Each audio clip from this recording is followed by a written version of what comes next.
Quel est le mouvement que tu dois faire dans ta sécheresse? Je vous ai donné l'exemple de Jacob qui a demandé de faire le mouvement d'aller en Égypte. S'ils étaient restés là et qu'ils n'étaient pas partis en Égypte, je crois que ils ne devaient pas survivre parce qu'ils n'avaient pas à manger. Mais Jacob, c'était l'enfant de Dieu. Jacob, c'était un serviteur de Dieu. Mais Dieu a mis en lui pour que ses enfants puissent faire un mouvement. Tu es un serviteur de Dieu, tu es un enfant de Dieu. Dieu ne t'a pas créé pour que tu puisses souffrir. Tu as prié, tu as jeûné, tu as tout fait. Mais rien ne marche. Fais un mouvement par rapport à ta sécheresse.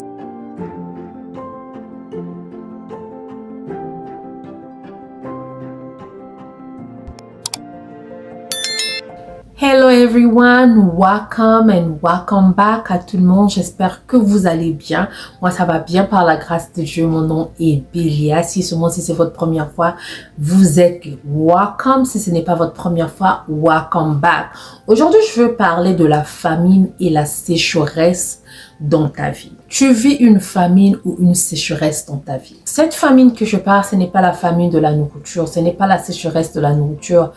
Mais cette famine-là peut être des problèmes dans ton foyer, des problèmes dans ta vie, les problèmes dans ton entourage. C'est ça la famine et la sécheresse. Dans ces moments de famine et de sécheresse dans notre vie, deux fois Dieu nous demande de faire un mouvement. Je vais vous donner un exemple. Dans Cana, il y avait une sécheresse qui était arrivée. Pour ceux qui connaissent la Bible, l'histoire de Joseph. Joseph, je crois que tout le monde le connaît. Dans Cana, il y avait la sécheresse. Il n'y avait pas de nourriture. Il n'y avait rien du tout. Et c'était en Égypte, là où Joseph avait appris à save les choses pendant 7 ans. Je crois que tout le monde connaît l'histoire. Mais je veux tirer quelque chose là-dedans. La famille. Dans Cana, quand il y avait la sécheresse, quand tout ne marchait pas, Jacob et ses enfants et ses femmes et les femmes de ses enfants, il y avait une famine pas possible, il y avait une sécheresse pas possible. Mais Jacob n'avait pas fermé les bras. Je vais vous donner cet exemple-là. Jacob n'avait pas fermé ses bras. Qu'est-ce que Jacob avait fait? Il avait appelé ses fils. Il a dit à ses fils, nous vivons une famine. Nous vivons une sécheresse. Sortez, ne restez pas là. Sortez, allez-y chercher en Égypte. J'ai entendu que là-bas, il y a à manger. Ou sortez, allez-y chercher de la nourriture. Aujourd'hui, je viens te parler toi aussi. Tu vis cette sécheresse-là. Tu vis cette famine-là. Je ne sais pas de quoi il s'agit. Ça peut être dans ton foyer, les choses ne marchent pas. Ça peut être dans ta vie, les choses ne marchent pas. De ton boulot, tu cherches le boulot ou quoi que ce soit. Il y a quelque chose dans ta vie qui vit la sécheresse ou la famine. Je viens te dire, dans cette sécheresse-là, dans cette famine que tu traverses dans ta vie, que tu traverses dans ton foyer, ne ferme pas les bras. Papa, maman, ne ferme pas les bras. Fais un mouvement dans la sécheresse. Fais un mouvement dans la famine. Le mouvement que tu dois faire, c'est quoi? Regarde-toi, si c'est dans ton foyer, maman. Si c'est dans ton foyer, les choses ne marchent plus avec papa. Papa ne te sent plus. Papa ne veut plus de toi. Papa n'a plus ce goût-là. Il ne te sent plus. Maman, qu'est-ce que tu dois changer chez toi? Quand papa rentre à la maison, comment toi tu es? Quand papa rentre à la maison, est-ce que tu es agréable?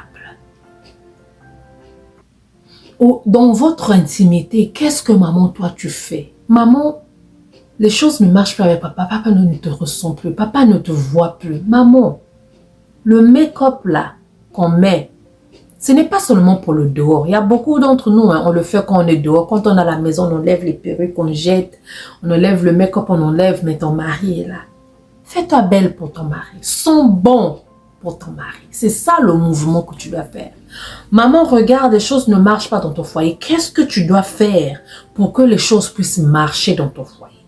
Quel est le mouvement que tu dois faire pour que les choses puissent marcher? Toi qui me regardes, tu cherches un boulot. Est-ce que tu sors pour aller donner les CV? Tu vas me dire, oui, j'étais déjà sortie plusieurs fois. Il n'y a pas de boulot, j'ai abandonné. Sors encore. Sors encore, ne te fatigue pas. Fais le mouvement. Rentre dans la prière. Deux fois, quand tu sais que tu as prié, tu as jeûné, tu as tout fait pour que ton mariage puisse réussir, pour que tu puisses trouver le boulot, pour que tu puisses voyager, pour que tu puisses faire ceci, les choses ne marchent pas. Deux fois, Dieu te dit, j'ai déjà entendu, j'ai déjà exaucé. C'est à toi de faire le mouvement. I hope someone is getting what I'm saying. Fais le mouvement dans les choses qui ne marchent pas. Maman, tu es toujours belle. Ton mari ne te sent plus. Ton mari ne... Mais tu sais que non, tu sens bon. Tu es belle, tu es propre à la maison. Fais asseoir ton mari.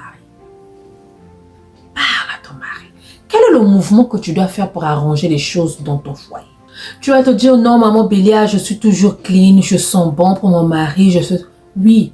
Peut-être que la monotonie est dans la nourriture, dans la cuisine. Maman, change un peu de plat. Change un peu ta manière d'aller au lit. Change un peu tes sous-vêtements. Change un peu tes robes de nuit.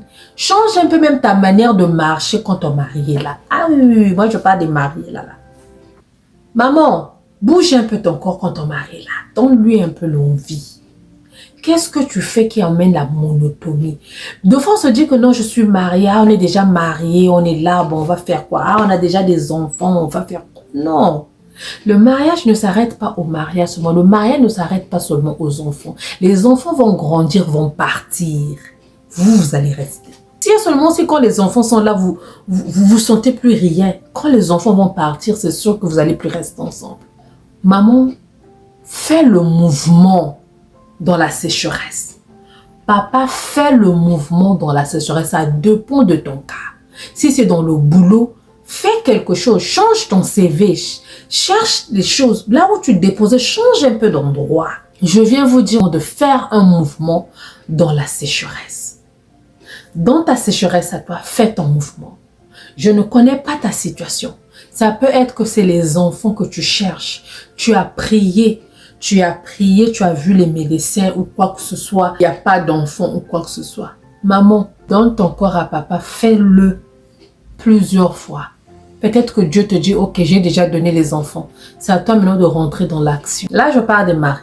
Quel est le mouvement que tu dois faire dans ta sécheresse? Je vous ai donné l'exemple de Jacob qui a demandé de faire le mouvement d'aller en Égypte. S'ils étaient restés là et qu'ils n'étaient pas partis en Égypte, je crois que ils ne devaient pas survivre parce qu'ils n'avaient pas à manger. Mais Jacob, c'était l'enfant de Dieu. Jacob, c'était un serviteur de Dieu. Mais Dieu a mis en lui pour que ses enfants puissent faire un mouvement. Tu es un serviteur de Dieu, tu es un enfant de Dieu. Dieu t'a pas créé pour que tu puisses souffrir. Tu as prié, tu as jeûné, tu as tout fait. Mais rien ne marche. Fais un mouvement par rapport à ta sécheresse. Si c'est dans la cuisine, change un peu de menu. Si c'est dans la chambre, change un peu les draps, maman. Change les draps. Si y a l'argent, va acheter des nouveaux draps. Parfume un peu le lit. Mets les pétales des roses sur le lit. Quelque chose que tu n'as jamais fait de positif. Mets les pétales sur le lit. Mets les fraises à côté du lit. Prends même les bonbons, les menthols ou quoi que ce soit. Mets dans la chambre. Prends le miel ou le lait concentré sucré. Mets dans la chambre. Quand je dis ça, je parle aux adultes. Je crois que vous comprenez ce que je... Fais quelque chose de nouveau. Fais un mouvement dans ta sécheresse, maman. Fais un mouvement dans ta sécheresse, papa.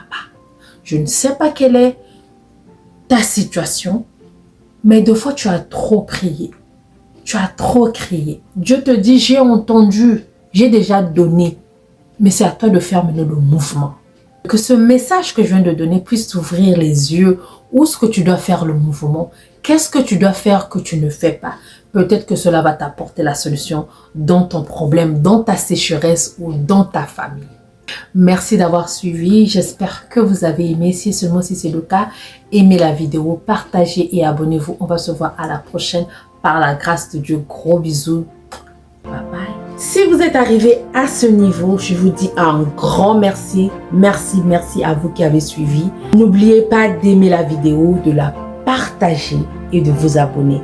Il y a beaucoup d'autres vidéos dans cette chaîne. Cliquez sur des autres vidéos. Que le Seigneur Jésus vous protège et vous garde tous. On va se voir à la prochaine. Gros bisous.